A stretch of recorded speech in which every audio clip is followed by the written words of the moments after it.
Hello, this is Tarregor. This video is a stream on twitch.tv that was not edited, so it's going to look like a Twitch stream.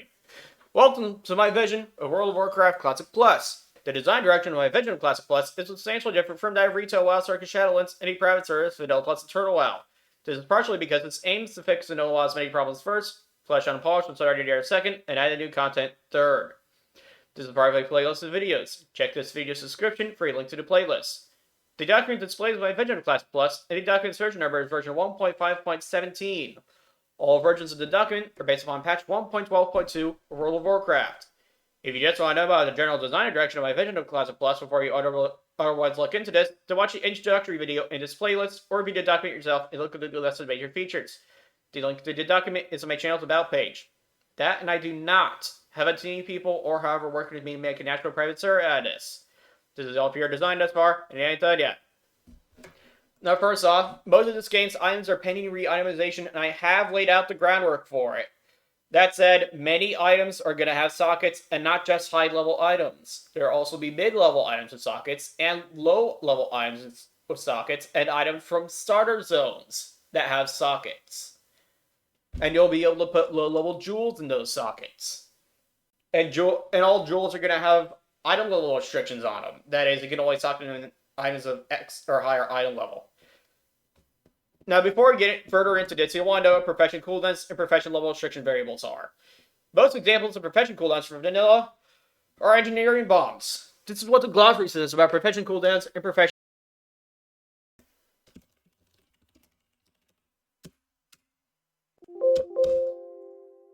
Profession buff and also sometimes.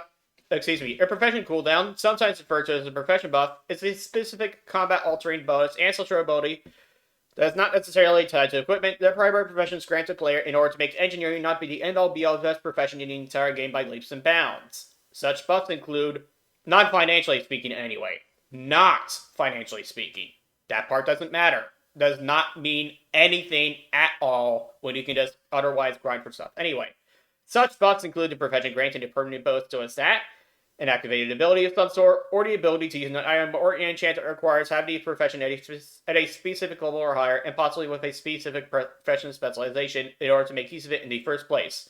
Of course, you'll lose your profession buffs / cooldowns if you drop the profession. A profession level restriction variable is a character level that best corresponds to a specified profession level, concerning how powerful the items are that you can craft at a given profession level. For example, a character level of 8 best corresponds to a profession level of 65, and a character level of 54 best corresponds to a profession level of 295.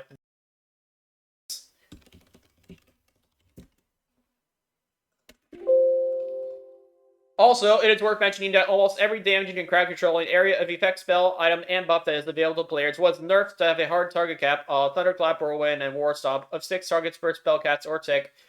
As part of getting rid of melee cleave and spell cleave metagames for good. However, I've yet to make the semantics of this entire design document reflect this, though the fact that the change is made is still in the document somewhere, and it has been for quite some time.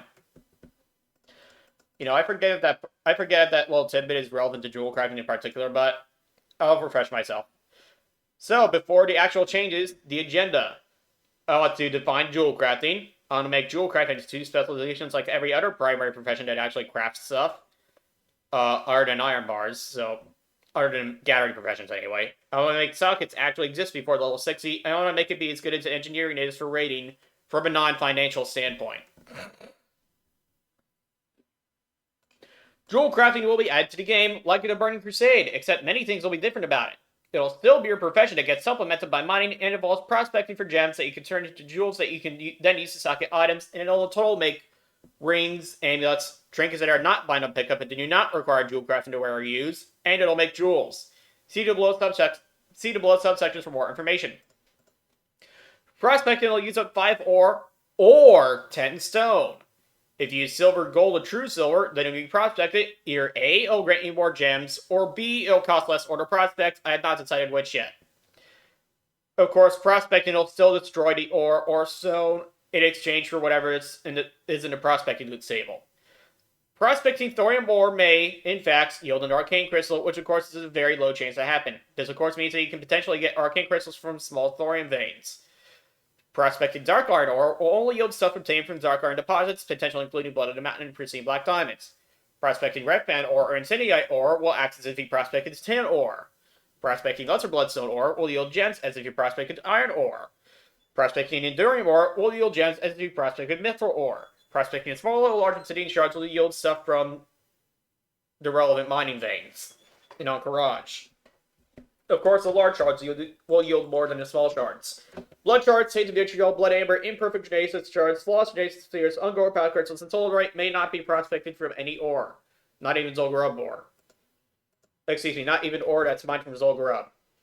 At 150 skill and character level 20, Jewelcrafters may choose to specialize in either sculptural jewelcrafting or ornamentative jewelcrafting, of course via quest, but I haven't find that part yet. All rings and amulets are locked behind ornamentative jewelcrafting, while all figurines, which are trinkets, are locked behind sculptural jewelcrafting. Jewelcrafting figurines shall tentatively include the following. You can pause the video to read this part. I don't want to narrate it. Jewel crafters may not turn pearls into socketable jewels. They're already socketable jewels. See later in the video for more information. Hashtag. Jewel crafting reagents crafted by jewel crafters will only include copper filigrees, bronze settings, delicate iron wire, steel settings, metal filigrees, delicate thorium wire. I'm going to change this to wire actually.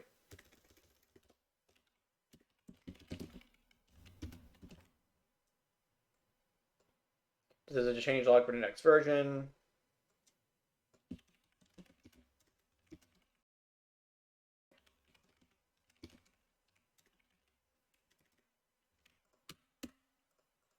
Yeah, I just thought that jewel crafters wouldn't really be able to craft rings without wire. Anyway, jewel crafting reagents that are crafted by jewel crafters only include delicate copper wire, bronze settings, delicate iron wire, steel settings, mithril filigrees, delicate thorium wire, enchanted thorium settings, arcanite filigrees, and stuff made out of rocks. One specific jewel crafting design is to break down an arcane crystal into 5 arcane crystal shards, which are used as reagents for various items such as arcane bombs. Delicate arcanite converters, excuse me. And those are used to make arcane bombs. You can also use them to make jewel crafting jewels, which you can socket items, arcane crystal shards. You can also break down a righteous orb into 5 righteous shards, which are used as reagents for various items. If I recall correctly, not just by jewel crafters. Sockets. There shall be no more colored sockets. So no more red sockets, no more blue sockets, no more yellow sockets, no more orange sockets, no more purple sockets, no more green sockets, and more importantly, no more meta sockets or socket bonuses. A socket will be a socket will be a socket. They will all be uncolored, technically prismatic. General goods vendors will sell a non-consumable item for 50 copper that can be used to desocket items, but destroy the jewels there in the process. It allows you to pick which item to desocket via a pop-up window. Which socket to desocket. Anybody of any level can use these items, jewel crafter or not, though it is, of course, limited to your inventory and worn equipment. You cannot use it on somebody else's gear or items. Unless it's in your bags. Anyway, you cannot do it through the trade. Actually, you might be able to do it through the trade window, but why the fuck would you do it? No, you can't do it through your trade window. There would be too much people would have to stay on guard then. Anyway, no, you won't be able to do it through the trade window. It will not be traded thing either. Anyway, moving on. In order to insert a jewel into an item that has all of its sockets full, you must first use the above-mentioned item to free up the socket, after which you may insert a jewel into the freed-up socket. Sockets shall be available on items starting at item level 10 and higher. So that means character level 5 and higher. So that means items with a character level requirement of 5 or higher. Sockets shall cost 1 itemization point per socket for item level 10 to 19 items. What is an itemization point? It is a hidden stat on items that allows me to decide how high the stats on the item can be. Me, as in the game designer. It is not a stat that players should really give shit about. What the player should give a shit about is the actual stats on the item. Anyway, but that's going to be defined by itemization points. Anyway, that's not worry about it. Sockets shall cost 1 itemization point per socket for item level 10 to 19 items. They shall cost 2 itemization points per socket for item level 20 to 31 items. They shall cost 3 itemization points per socket for item level 32 to 43 items. This will cost 4 itemization points per socket for item level 44 54 items, and each will cost 5 itemization points per socket for item level 55 items. Item level 10 and higher white items will often have one and only one socket, and it costs a small amount of base damage or armor, but not block value. This shall not define the below rule of how many sockets an item is allowed to have, and if it would cause the item to have 0 or less armor, so cloth belts, the item will instead not be given a socket. Quests shall sometimes offer a choice of jewels made by jewel crafters to the player as an additional reward, which will cause low-level players to actually socket their items, and therefore make low-level socketed items not suck in practice as opposed to on paper. These rewards will never include pearls unless they would include pearls anyway, seeing as how pearls are also regoods from any craftable items.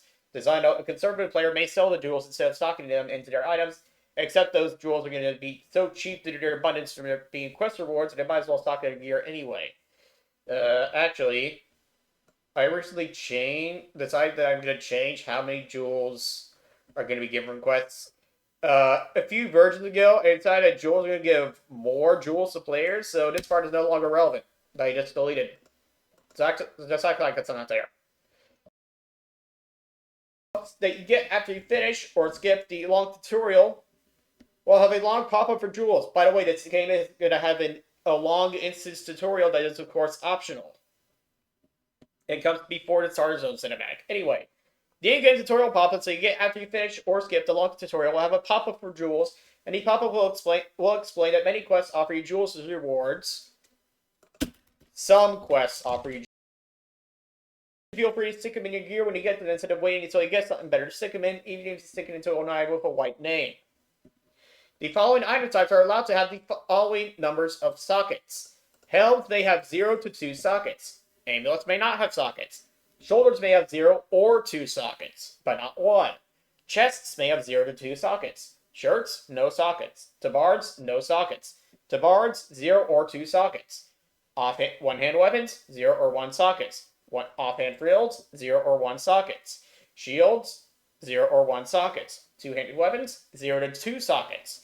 Ranged weapons, including wands, 0 sockets. This also includes throwing weapons, by the way. Relics, 0 sockets. Gloves, 0 or 2 sockets. Belts, 0 to 1 sockets. Pants, 0 to 2 sockets. Boots, 0 or 2 sockets. Rings and trinkets, no sockets. In total, 0 to 17 sockets across all equipment. Sockets shall not be given to any non-white item in such a manner that jewels concern the item that is not concerned an item that is not allowed to be hyper-offensive into a hyper-offensive item, and similarly will apply for other item type restrictions, such as whether or not an item is allowed to be hyper-defensive. See section number 3.0.5, Sweep and Itemization Changes for more information. You may find a video about that subsection in my playlist, which is linked in this video's description. Also, for my reference, the total number of sockets on an item shall be treated as a single stat for that item. You don't have to know what that means. Now then, the jewels themselves. Once again, all jewels are not red jewels, blue jewels, yellow jewels, orange jewels, purple jewels, green jewels, prismatic jewels, or meta jewels. All of them are simply jewels. All jewels are green items, that is, uncommon quality. They have a green name. And jewel crafters cannot craft special bind on pickup jewels like in a Burning Crusade. They are not able to. All jewels will not be bind on pickup, not be bind on equip, not that part would matter, not be unique equipped, not unique, and not be better than other jewels in their tier are, and not cause items to become soul bound and socketed into them. Now here's the list of jewels and jewel specifics. Tier 1 jewels. These may be socketed into any item that has an empty socket. Malachite jewels include a +1 spell damage healing jewel, a +2 healing jewel, a +1 int jewel, and a +1 spirit jewel. Tarregor's Eye jewels include a 1 strength jewel, a 1 agility jewel, a 1 stam jewel, and a 10 armor jewel.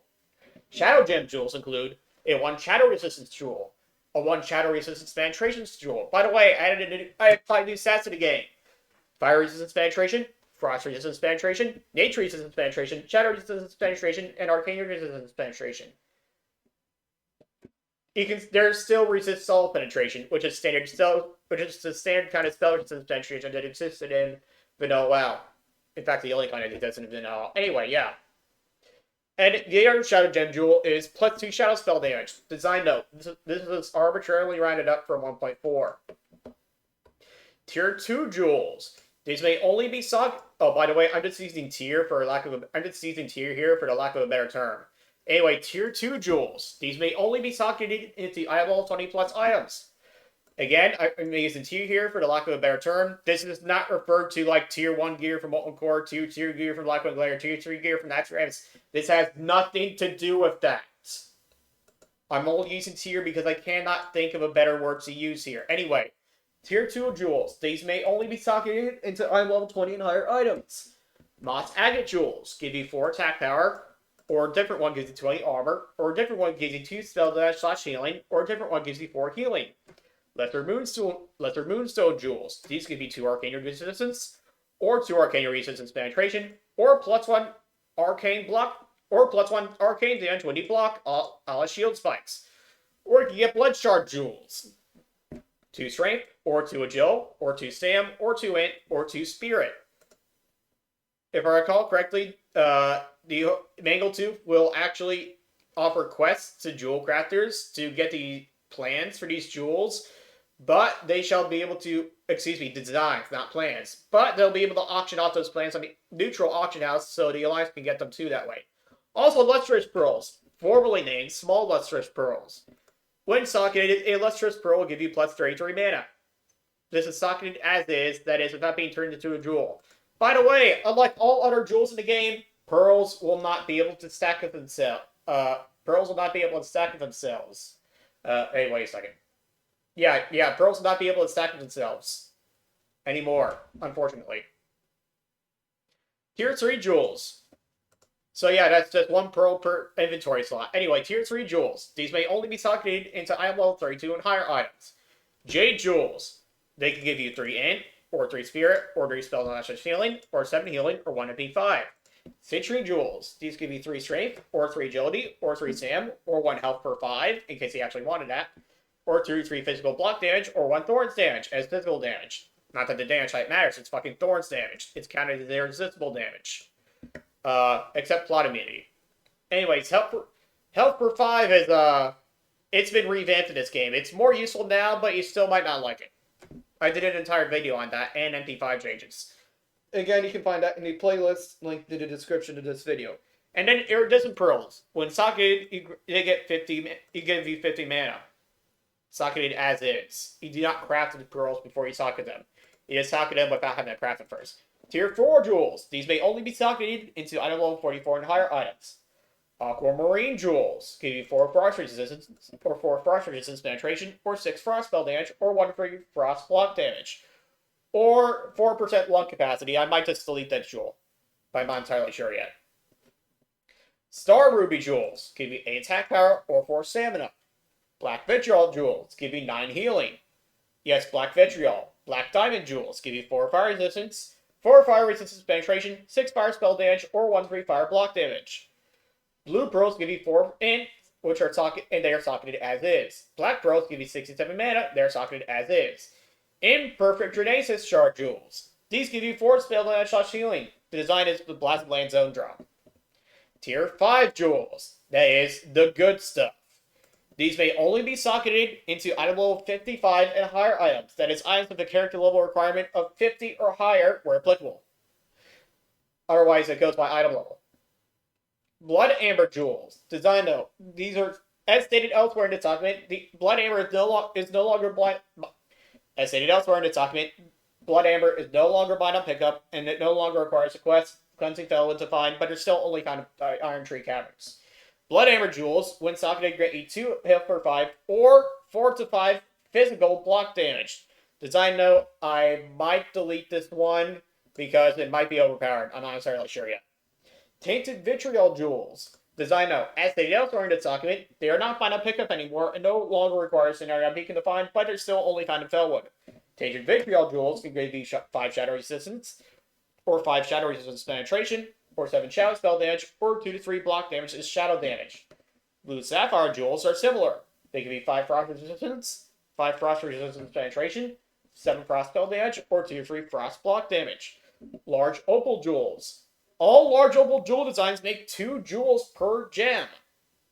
These give you 5 int, or 5 spirit, or 2 MP5. Azeroth and diamond jewels. These grant you 2 resist Assault, or 3 resist Assault Penetration, or 2 Thorns damage as physical. Design note. Although you could get 34 Thorns damage from 17 of these, you can also get like 850 armor, 1411 mana, or 119 spell damage of a specific type instead. For example, that is. Huge Emerald, and now Huge Emerald Jewels. All Huge Emerald Jewel designs make 2 jewels per gem. These give you 5 nature resistance, or 5 nature resistance penetration, or 7 nature spell damage, or 2-3 block damage as nature damage. Blood of the Mountain Jewels. All Blood of the Mountain Jewels create 5 jewels per gem. These give you 5 stamina. Pristine Black Diamond Jewels. These give you 5 fire resistance, or 5 fire resistance penetration, or 7 fire spell damage, or 2-3 fire block damage. Arcane Crystal Shard Jewels. Not Arcane Crystals, but Arcane Crystal Shards. Again, an Arcane Crystal Shard, you can make 5 of those out of a single Arcane Crystal. An Arcane Crystal Shard Jewel can give you 5 Arcane Resistance, or 5 Arcane Resistance Penetration, or 7 Arcane Spell Damage, or a different design will give you 2-3 Arcane Block Damage. Righteous Shard Jewels. Again, you can make 5 Righteous Shards out of a Righteous Orb. A Righteous Shard Jewel can give you 11 healing, or the other design can give you 7 Holy Spell Damage. Golden Pearls give you 83 mana and are socketed as is. Flawless Renaissance Sphere Jewels. These give you 5 spell dash. The Flawless Renaissance Sphere Jewel produces 5 jewels per gem. The design is blessed to play in Zone Drop. And finally, Ungold Crater Crystal Turn-in Jewels. These are direct rewards to the turn-ins and are not crafted by jewel crafters, but are listed here. One reward gives you 10 attack power, another reward gives you 5 strength, another reward gives you 50 armor, and another reward gives you 5 agility. By the way, somewhere in a different video, I went over the changes to the Angoro Crystal quests. And now, Jewelcrafting Profession cooldowns. This subsection goes over what enables jewel crafters to compete with engineering in raids from a non-financial standpoint.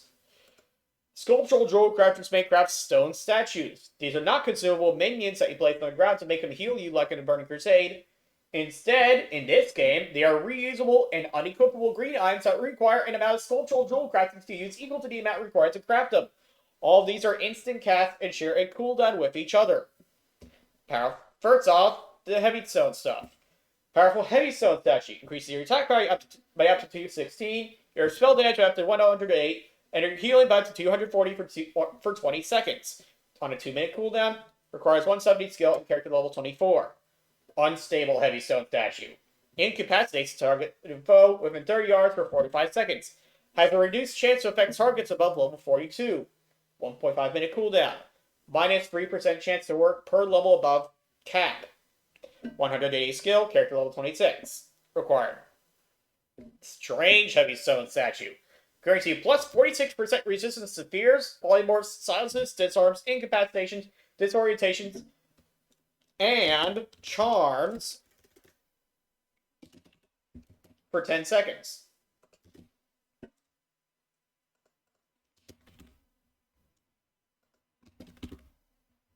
Yeah, and charms for 10 seconds. Has a reduced chance to work in the first place if you're above level 42.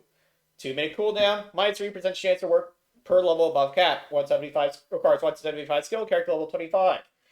In its case, not working means that you do not get the debuff resistance buff. It means that you do not get the buff from the statue that gives you the debuff resistance. It just goes on cooldown without doing anything, if the chance of fail happens. All heavy stone statues require 10 heavy stones and 2 elemental earth to craft.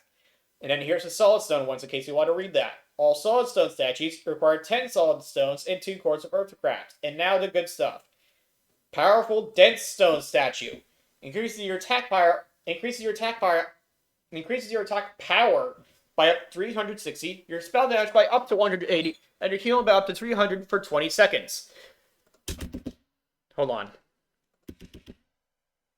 Press this a little bit.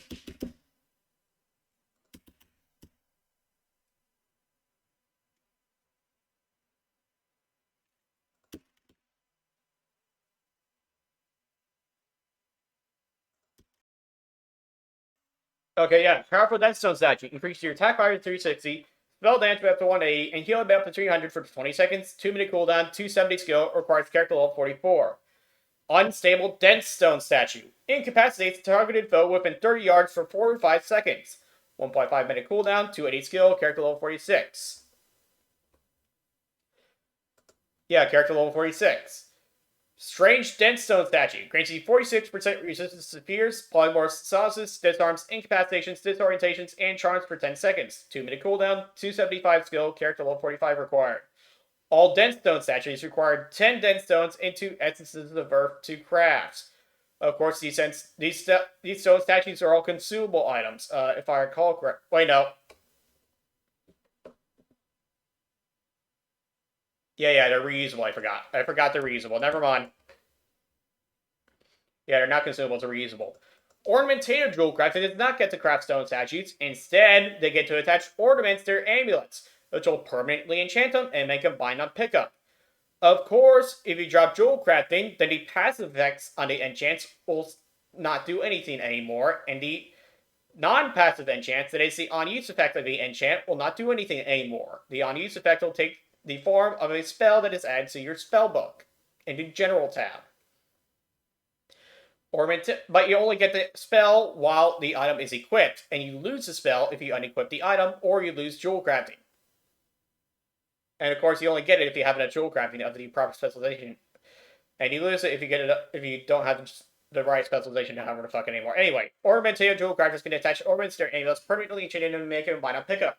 They require an amount of Ornamentative Jewelcrafting equal to the amount of skill that is required to craft them to take advantage of them at all. All these are instant casts. Engraved Ornamentations give you 24% crit and spell crit for X seconds. 3-minute cooldown. X equals, that is 12 seconds at tier 3, 15 at tier 4, and 18 at tier 5. Again, these tiers are the same tiers as the ones used for jewels. Well, not again, but yeah, they are. Hold on.